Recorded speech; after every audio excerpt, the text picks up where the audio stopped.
Hi hello வணக்கம் தலைவா, அனைவருக்கும் இனிய வணக்கம்.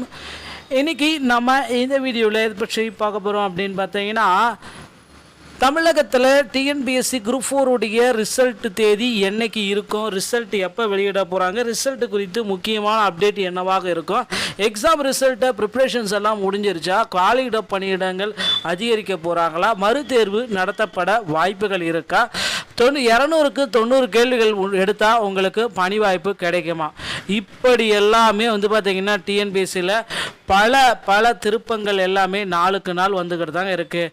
குரூப் 4ல் மிகப்பெரிய அளவுக்கு சர்ச்சைகள் இருந்தாலும் டிஎன்பிஎஸ்சி சார்பாக ஒரே முடிவு தான், மறுதேர்வு அப்படின்றது இல்லவே கிடையாது. ஸோ டிஎன்பிஎஸ்சியை பொறுத்த வரைக்கும் நீங்கள் ஒன்று தெரிஞ்சுக்க வேண்டிய விஷயம் ஒன்று தான். ஸோ டிஎன்பிஎஸ்சியில் நிறைய நபர்கள் நிறைய விதமான கேள்விப்பட்டிருப்பீங்க. ஒரே ஒரு விஷயத்தை மட்டும் நீங்கள் நோட் பண்ணி வச்சுக்கோங்க. ஸோ கிட்டத்தட்ட மறுதேர்வுன்றது இதுவரை டிஎன்பிஎஸ்சியுடைய வரலாற்றில் ஏதோ ஒரு டைம் நடந்ததே தவிர மீண்டும் மீண்டும் நடக்கப்படவில்லை. அதனால் நீங்கள் எவ்வளோ தான் கோச்சிங் சென்டர் போயிட்டு லெட்டரை கையெழுத்தை வாங்கி 1000 பேர்கிட்ட வாங்கணும், 5000 பேர்கிட்ட வாங்கணும், கோச்சிங் சென்டர் பூராமே லெட்டரை கையெழுத்து வாங்கிட்டாங்க அப்படின்னு சொன்னாலும் டிஎன்பிஎஸ்சி மறுதேர்வு நடத்த வாய்ப்பே கிடையாது.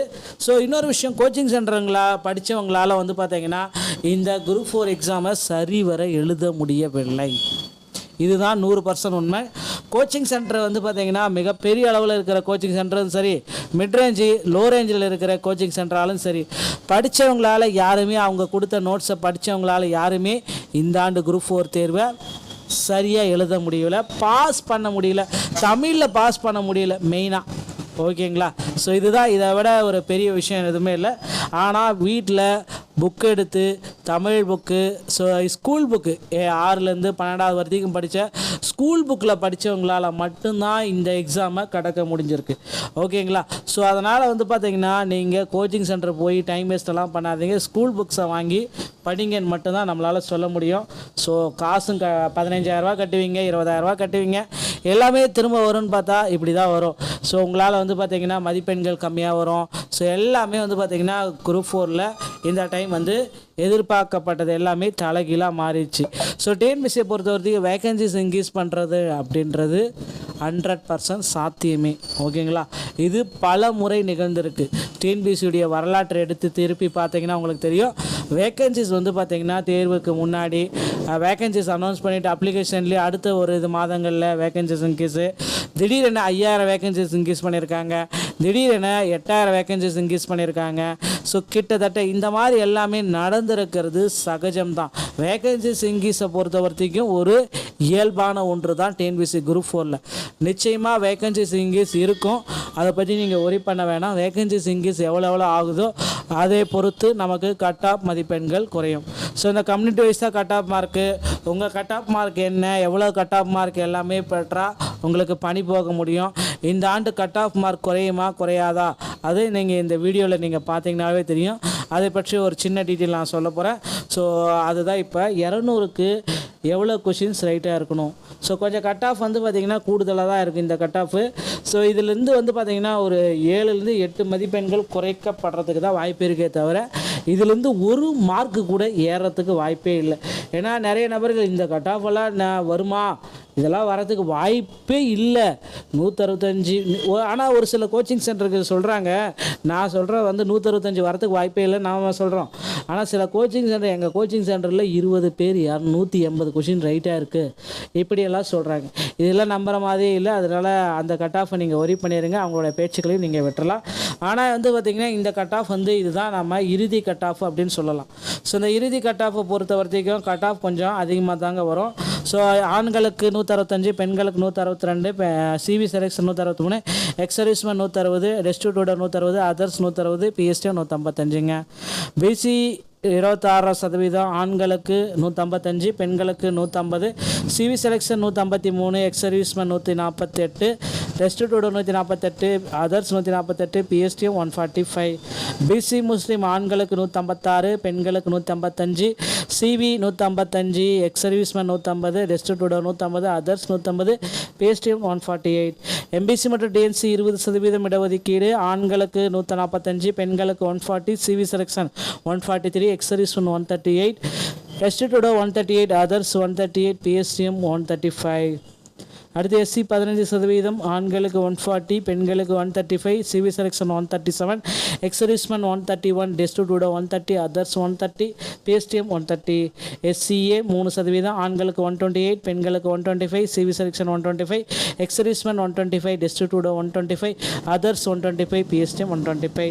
ST 1%, ஆண்களுக்கு 125, பெண்களுக்கு 120, CV selection 120, ex serviceman 120, destitute 120, others 120, PSTM 120.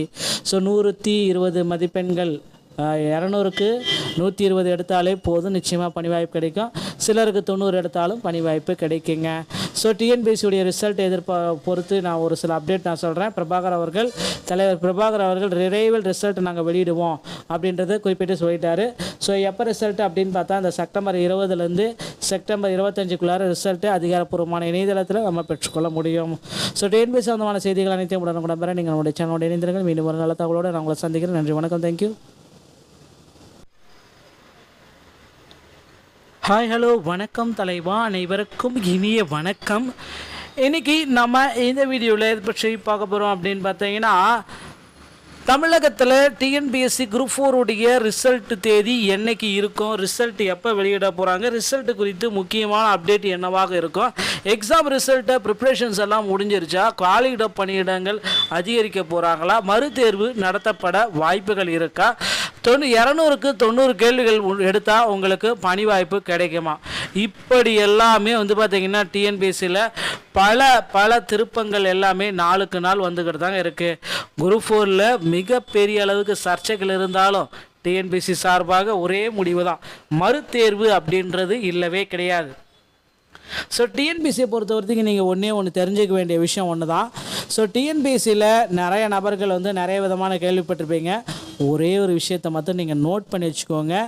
So கிட்டத்தட்ட மறுதேர்வுன்றது இதுவரை டிஎன்பிஎஸ்சியுடைய வரலாற்றில் ஏதோ ஒரு டைம் நடந்ததே தவிர மீண்டும் மீண்டும் நடக்கப்படவில்லை.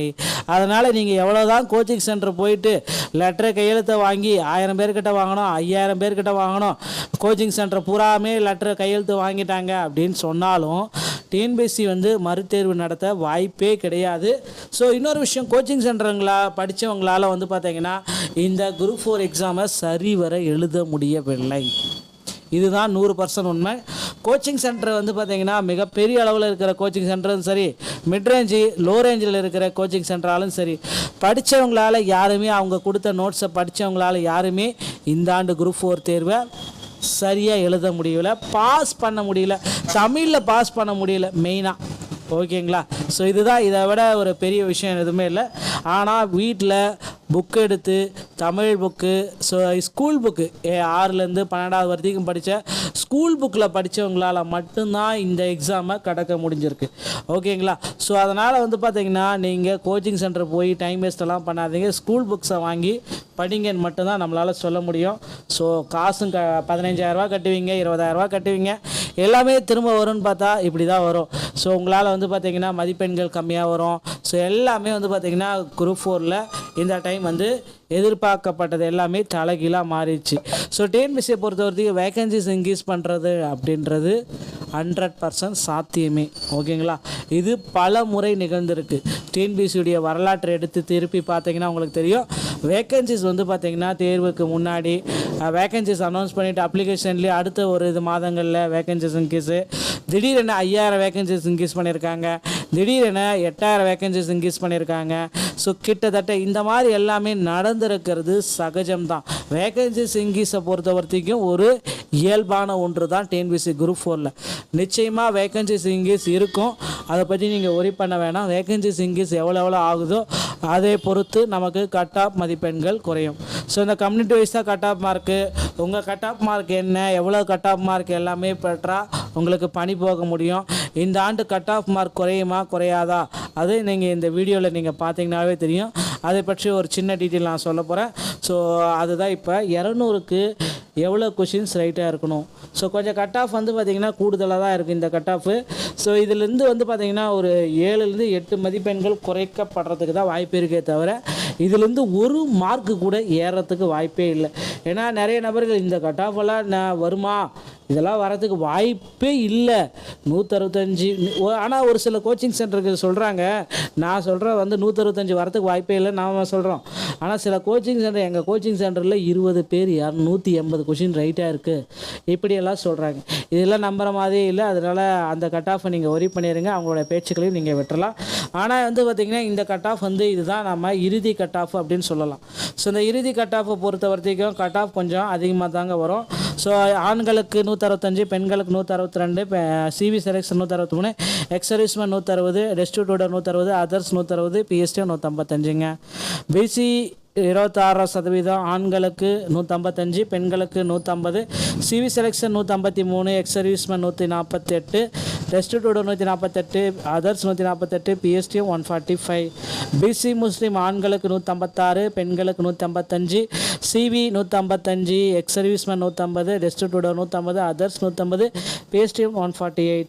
எம்பிசி மற்றும் டிஎன்சி 20% இடஒதுக்கீடு, ஆண்களுக்கு 145, பெண்களுக்கு 140, சிவி செலெக்ஷன் 143, எக்ஸர்வீஸ்மேன் 138, ரெஸ்டிடியூட்டர் 138, அதர்ஸ் 138, பிஎஸ்டிஎம் 135. அடுத்து எஸ்சி 15%, ஆண்களுக்கு 140, பெண்களுக்கு 135, CV selection 137, ex serviceman 131, destitute 130, others 130, PSTM 130. SCA 3%, ஆண்களுக்கு 128, பெண்களுக்கு 125, CV selection 125, ex serviceman 125, destitute 125, others 125, PSTM 125. ST 1%, ஆண்களுக்கு 125, பெண்களுக்கு 120, CV selection 120, ex serviceman 120, destitute 120, others 120, PSTM 120. So 120 மதிப்பெண்கள் 200க்கு 120 எடுத்தாலே போதும், நிச்சயமாக பணி வாய்ப்பு கிடைக்கும். சிலருக்கு 90 எடுத்தாலும் பணி வாய்ப்பு கிடைக்குங்க. ஸோ டிஎன்பிஎஸ்சியுடைய ரிசல்ட் பொறுத்து நான் ஒரு சில அப்டேட் நான் சொல்கிறேன். தலைவர் பிரபாகர் அவர்கள் விரைவில் ரிசல்ட் நாங்கள் வெளியிடுவோம் அப்படின்றத குறிப்பிட்டு சொல்லிட்டாரு. ஸோ எப்போ ரிசல்ட் அப்படின்னு பார்த்தா அந்த செப்டம்பர் 20லேருந்து செப்டம்பர் 25க்குள்ளார ரிசல்ட்டு அதிகாரப்பூர்வமான இணையதளத்தில் நம்ம பெற்றுக்கொள்ள முடியும். ஸோ டிஎன்பிஎஸ்சி சம்பந்தமான செய்திகள் அனைத்தையும் உடனுக்குடன் பெற நீங்கள் நம்முடைய சேனலோட இணைந்திருங்கள். மீண்டும் ஒரு நல்ல தகவலோடு நான் உங்களை சந்திக்கிறேன். நன்றி, வணக்கம், தேங்க்யூ.